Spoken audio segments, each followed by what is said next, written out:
The guard found the math worksheet under the bunk at 4 in the morning. It was folded twice, written in tight pencil, signed at the bottom with one name. 42 more identical sheets were stacked behind the toilet. Every one belonged to a different inmate. Every one was graded. The guard sat on the concrete floor and read them. He read for 40 minutes. Then he picked up his radio. He called the warden at home. He said one sentence. He said, "Sir, you need to come down right now." By sunrise, the wing was locked down. By noon, a reporter was on a plane. What that reporter found inside one footlocker would shake the state for 11 days. If you have ever wondered what one man can do with nothing but a pencil and a brain, stay with me. This story will change how you think about second chances. His name was Marcus Hawley. The men on the row called him Doc. He was 49 years old, 6'1", gray at the temples. He had been a public school math teacher for 16 years before his arrest. He taught freshman algebra at a high school in Baton Rouge. 3 of his former students had gone on to engineering school. One of them sent him birthday cards every year until the cards stopped coming. Doc had been on death row for 9 years when the worksheet was found. He was scheduled to be executed at the end of the month. The charge was triple homicide. The victims were a convenience store clerk and 2 customers. Doc had always said he did not do it. He said it quietly. He said it without anger. He said it the same way he said good morning to the guards. After a while, nobody bothered to listen. That is how it works in those places. The longer you say you are innocent, the less anyone hears you. Doc stopped saying it out loud in his 3rd year. He started writing it down instead. He filled notebooks with what he remembered about that night. He filled more notebooks with what the prosecutor had said. He filled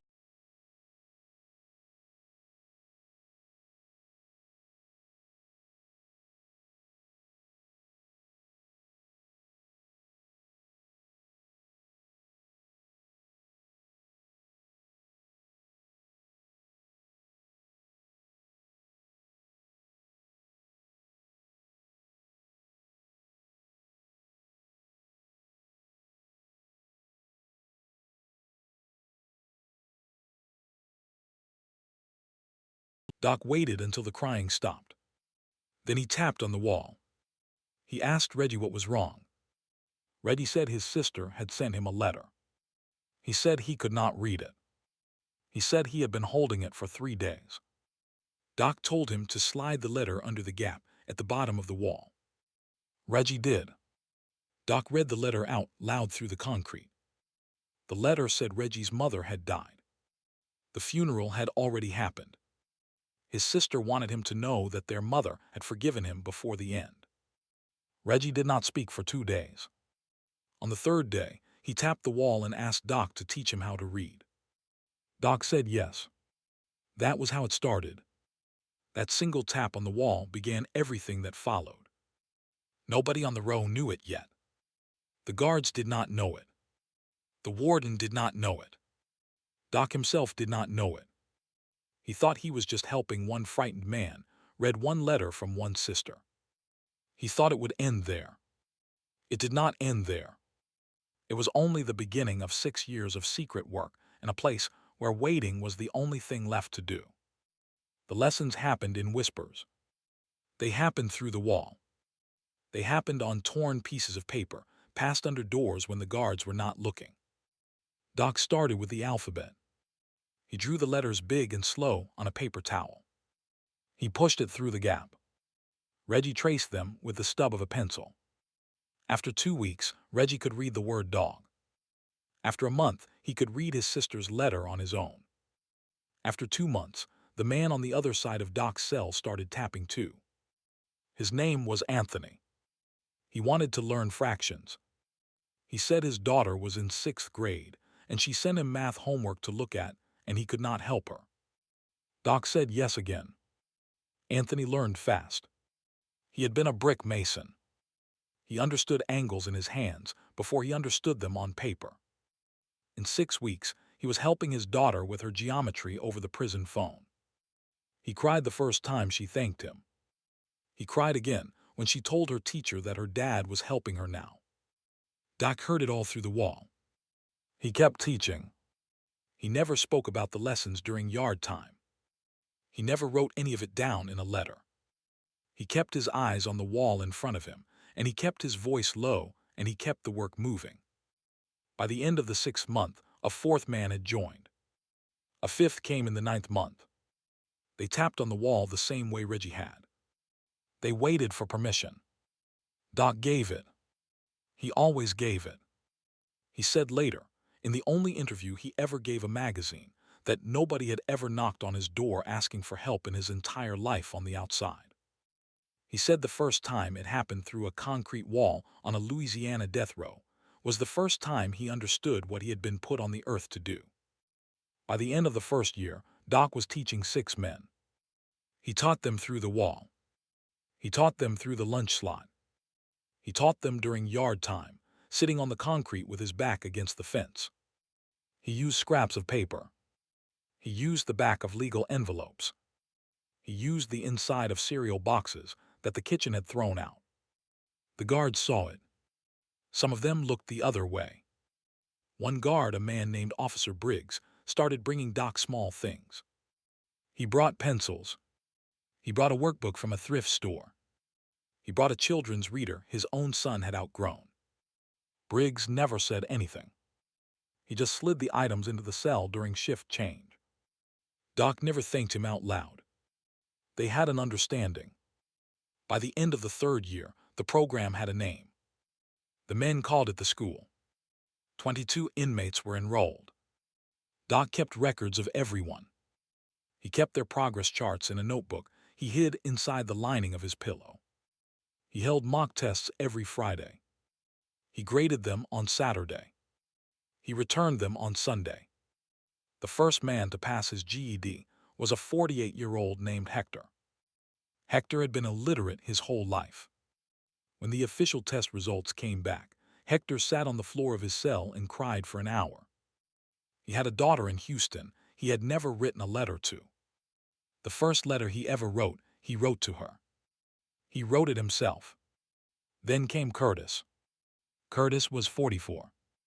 He had dropped out of school in the 7th grade. He passed his GED with a score in the top 10%. Then came Pablo. Pablo could not read English when he arrived. Doc taught him in 2 languages at once. Pablo passed his GED in 14 months. Then came Darius and Tyrone, an old man Wallace who was 66 and had been on the row for 19 years. Wallace passed his test on the 3rd try. He wept into his hands when the results came back. He said he had wanted to do this his whole life. He said his mother had died thinking he was a stupid man. He said now he could go to her in his prayers and tell her she had been wrong. By year 6, 47 men had earned their GEDs. 47. From inside a death row cell where the lights stayed on 24 hours a day, and the only books allowed were a Bible and a dictionary. Doc never asked for credit. He never told the chaplain. He never told the prison administration. The men kept it quiet because they were afraid the warden would shut it down. Doc kept it quiet because he was working on something else at the same time.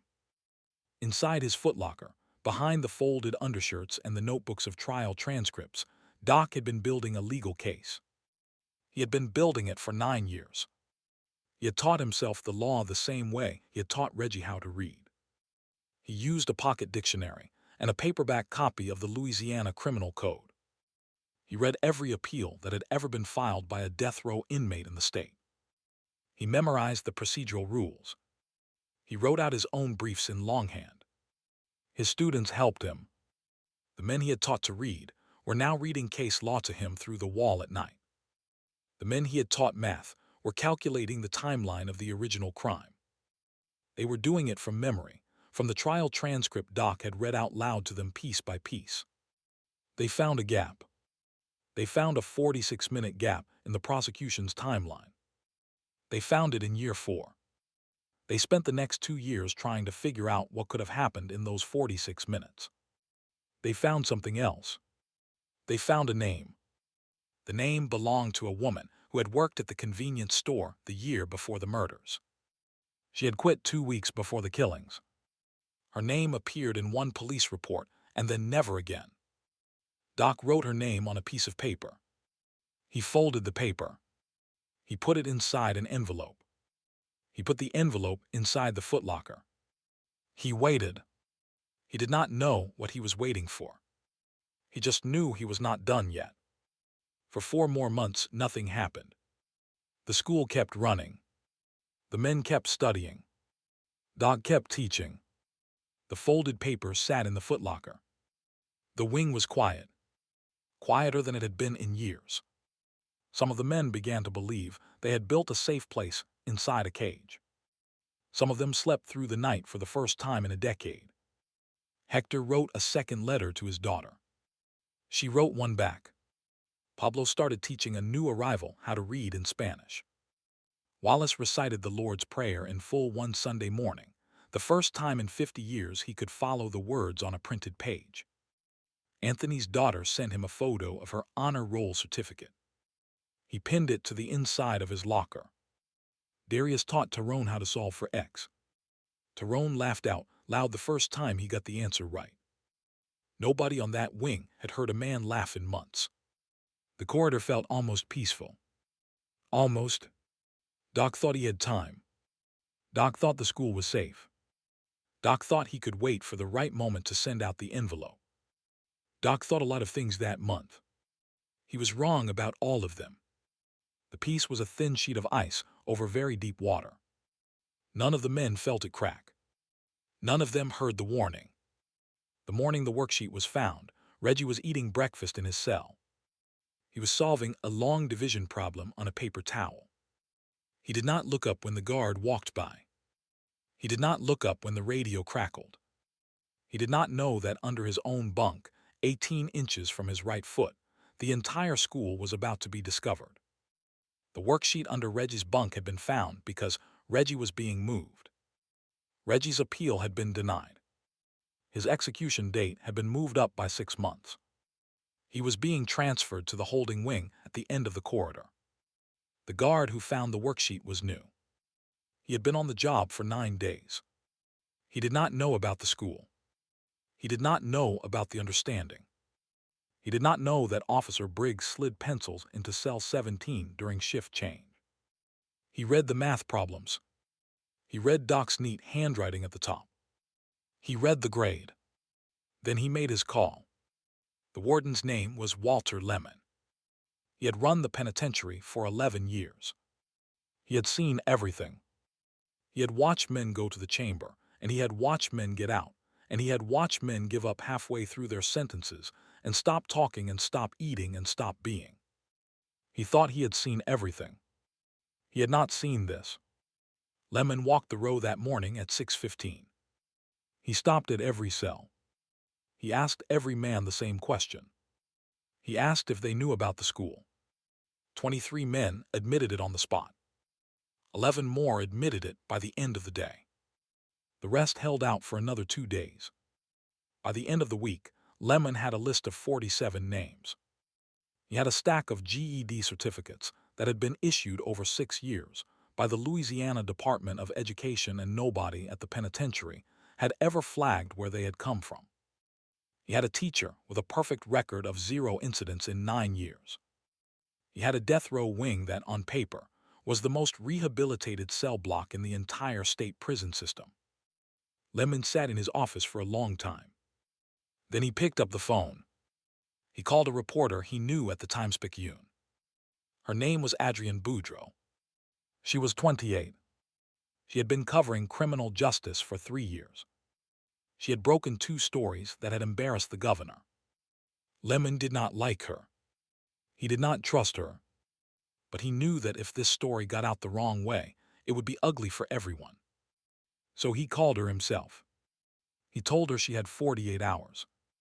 He told her she could see the cells. She could see the records. She could talk to the men. She could talk to Doc. She booked the next flight from New Orleans. She landed in Baton Rouge that night. She did not sleep. She drank black coffee in her motel room and read every word Lemon had faxed her. She made a list of questions. She had 31 questions on the list when she finally closed her notebook at 3 in the morning. She had no idea that the answer to all of them was sitting in a footlocker under a pile of undershirts in cell 17. She drove to the penitentiary at 5:30. The fog was still on the cane fields. The sky was the color of wet stone. She thought on the long road in that she was about to write a feel-good story. A teacher in prison. Some students. A heartwarming local interest piece. Maybe a Sunday feature. She did not know yet that, by the end of the next 24 hours, she would be holding a piece of paper that would force the governor of Louisiana to pick up his telephone in the middle of the night. Adrienne arrived at the gate at 6 in the morning. The guard at the front did not look at her face. He looked at her press badge and waved her through. Lemon met her in the lobby. He walked her down the long corridor to the death row wing. The corridor smelled like bleach and old paint. She had been in prisons before. She knew the smell. But this corridor had something else in it too. It had quiet. Real quiet. The kind of quiet that meant the men inside were listening. Lemon stopped at the door of cell 17. He unlocked it himself. Doc was sitting on the edge of his bunk. He stood up when Adrienne came in. He held out his hand. She shook it. His hand was warm and steady. She had expected it to shake. He told her to sit down on the bunk. He sat on the floor across from her. He folded his legs underneath him like a man who had spent a lot of time sitting on concrete. For the first hour, Doc did not talk about himself. He talked about his students. He talked about Reggie learning to read. He talked about Hector writing the first letter to his daughter. He talked about Curtis teaching the younger men fractions. He talked about Pablo reading legal opinions in 2 languages. He talked about Old Man Wallace and the prayer to his mother. He talked about Anthony helping his daughter with geometry over the phone. Adrienne wrote everything down. She had to keep stopping because her hand was cramping. Lemon stood outside the cell the entire time. He listened. He did not interrupt. After the first hour, Doc opened his footlocker. He pulled out the notebooks. He pulled out the briefs. He pulled out the envelope with the woman's name on it. He handed everything to Adrienne. He said, "This is the part I have not told anyone yet." He said, "This is the part I need you to take with you." Adrienne looked at the envelope. She opened it. She read the name out loud. The name meant nothing to her at first. Then Doc told her where he had found it. He told her about the 46-minute gap in the timeline. He told her about the police report from the year before the murders. He told her his students had spent 2 years tracing the woman's family. They had found her sister in Shreveport. The sister had agreed to talk if a reporter ever came asking. The sister had been waiting for 9 years. If you're still with me, hit that subscribe button. Adrienne put the envelope in her bag. She zipped the bag closed. She looked at Doc. She asked him why he had waited so long to tell anyone. He said he had needed to be sure. He said he had needed to teach his students how to check the work first. He said you do not build a case on a feeling. You build it on what you can prove. He said his students had proven it. He said they had earned the right to be the ones who saved him. Adrienne left the penitentiary at midnight. She drove straight to Shreveport. She did not sleep. She found the sister at a diner the next morning. The sister was waiting in the back booth. She had a folder on the table in front of her. She slid the folder across to Adrienne without saying anything. Inside the folder was an affidavit. It was 11 pages long. It was signed and notarized. It was dated 9 years ago. It had been sitting in a safety deposit box since the week of the original trial. It described in detail who had actually been inside the convenience store that night. The name in the affidavit was not Marcus Hawley. The name was someone else. Someone the police had never questioned. Someone who was still alive. Someone who lived 20 miles from the prison. The sister told Adrienne the whole story. The woman in the affidavit had been her own twin. She had died of cancer 4 months after writing it.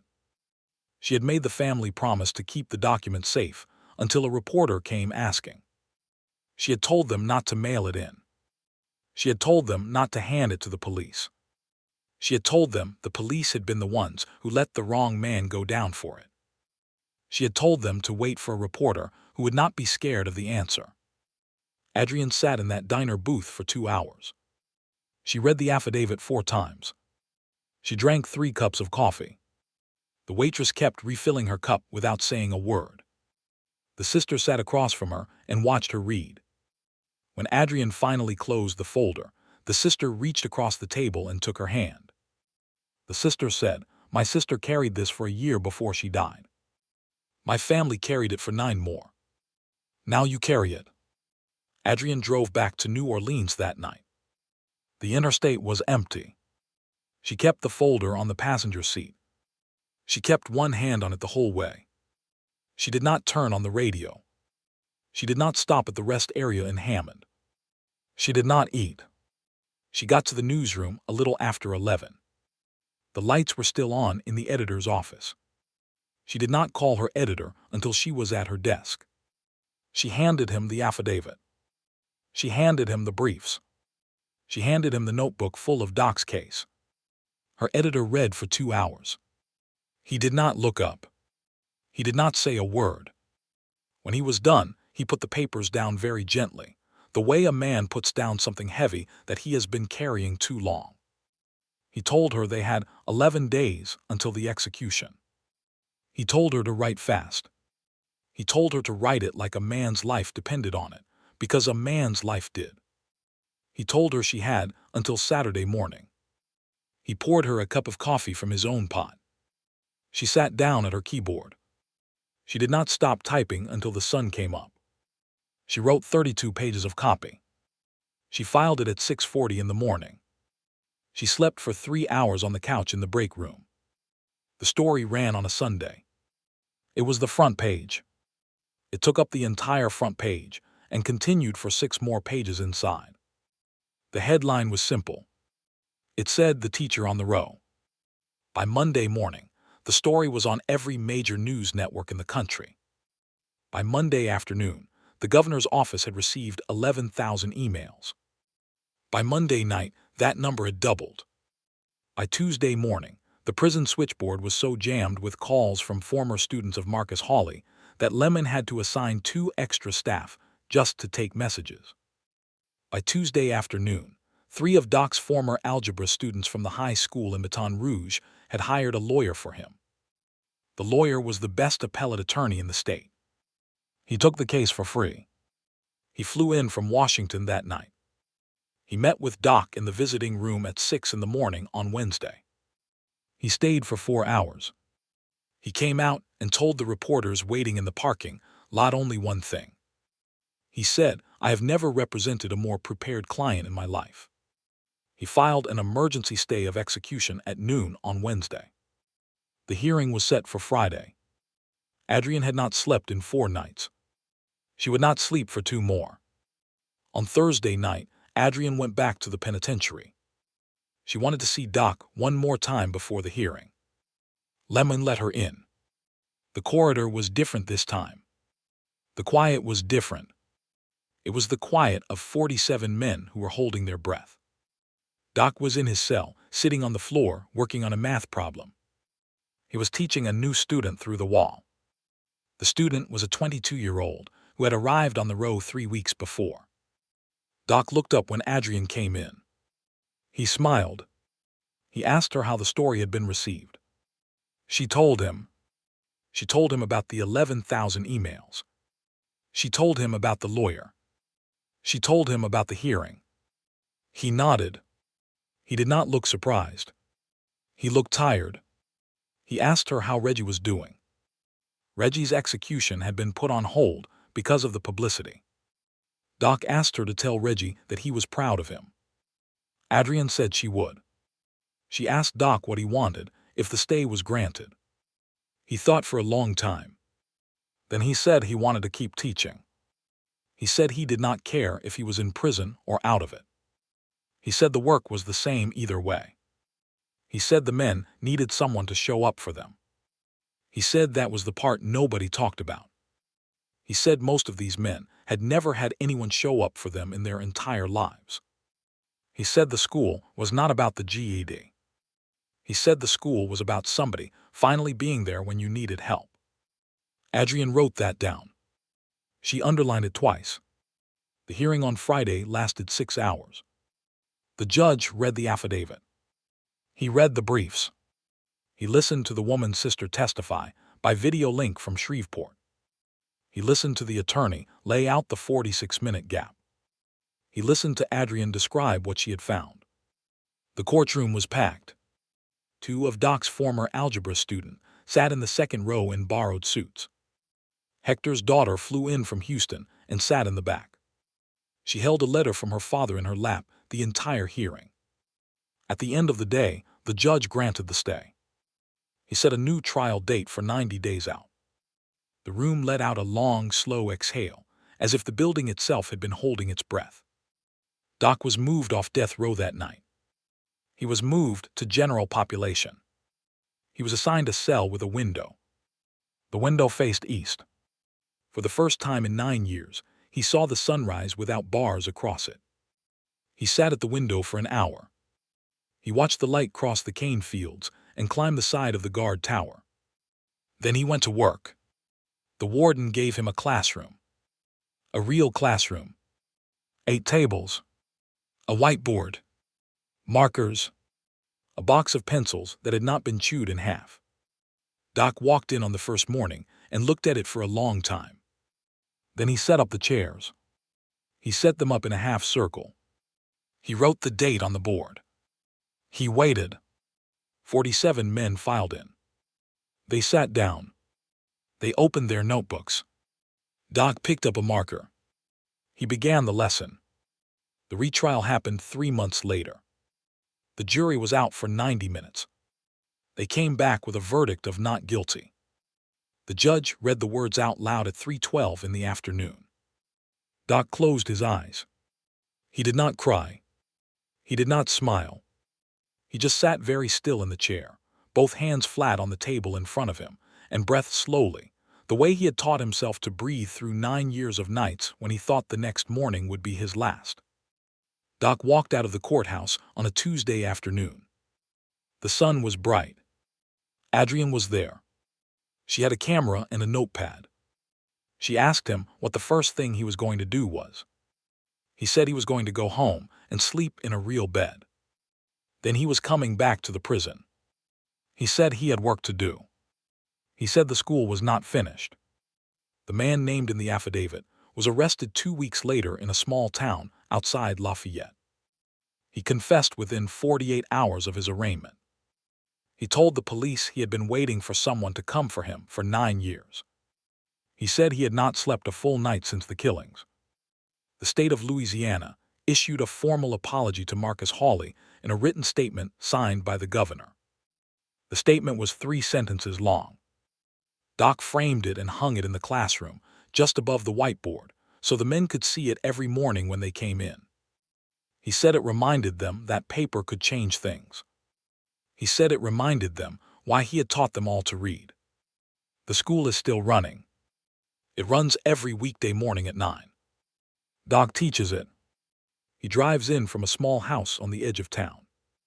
He has tutored more than 400 inmates since his release.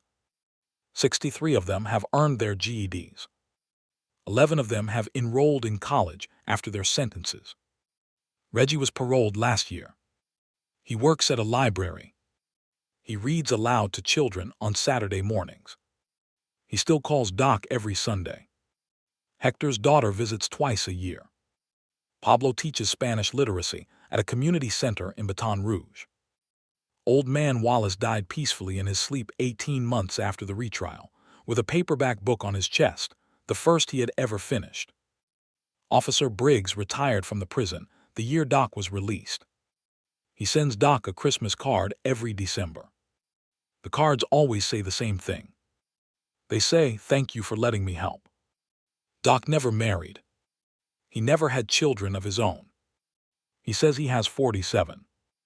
He says the school is the family he built when he had nothing else left. He says the worksheet under the bunk was the most important paper he ever wrote. He says a pencil saved his life. He says a pencil and 47 men who refused to let him go.